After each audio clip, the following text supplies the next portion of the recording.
Stop!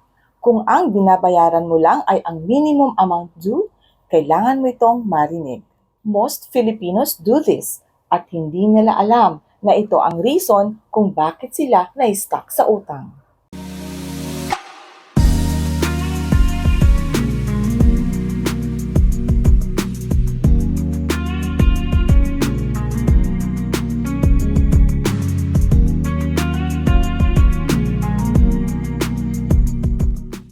Hi everyone! Crisel Morales here. Welcome back dito sa ating YouTube channel.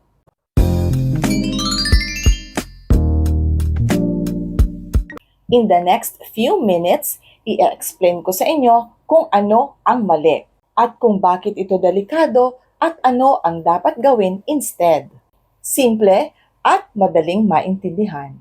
Yes, in my most simple dialect and terms. At madali ninyong maintindihan. Yan naman lagi ang objective ko. Yung simple at klaro. Alright, to begin with, sabihin natin ito ng malinaw. Ang mali ay ang pagbabayad ng minimum amount lamang. Yes, nagbabayad ka ng minimum amount buwan-buwan. At oo, pinapayagan ito ni bangko. At kung minsan sinasabi natin sa sarili natin na favor sa atin kasi magaan lang yung minimum amount. But the truth is, paying the minimum amount only ay hindi tulong, kundi trap. Yes, bitag ito. Kasi hindi kumikita si bangko kapag binabayaran natin ng buo ang ating mga credit card bills. Pero kapag minimum amount lang at may naiiwan na unpaid bills, nagkaka-interest yon at doon kumikita si bangko. But despite the truth, bakit most Filipinos fall into it? Alright, let us be fair ha, hindi ginagawa ito ng karamihan dahil irresponsable sila. Ginagawa nila ito dahil delayed ang sahod, kulang ang budget, o kaya may emergency. At dahil dyan, sinasabi natin, next month na lang, babawi ako.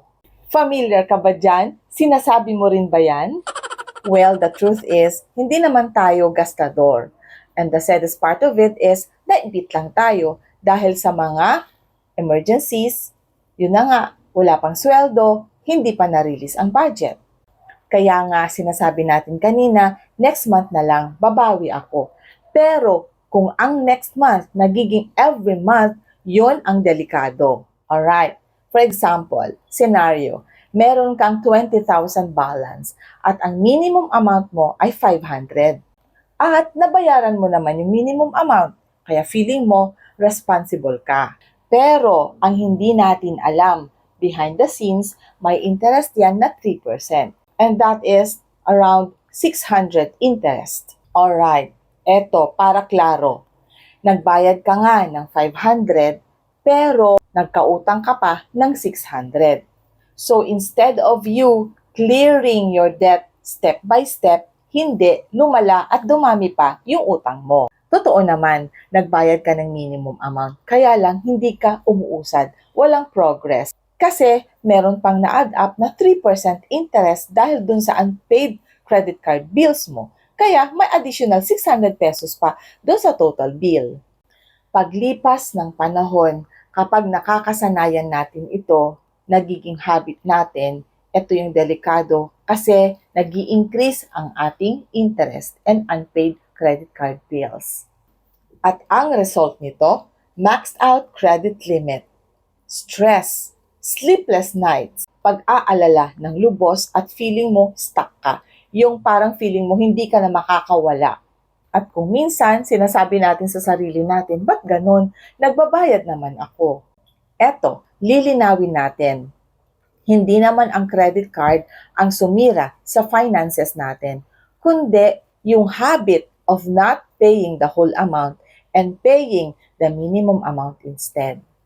Alright, ngayon, ano ang dapat nating gawin? Meron tayong 3 rules na dapat nating sundan.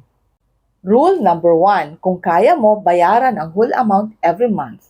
Kung hindi naman, half of it.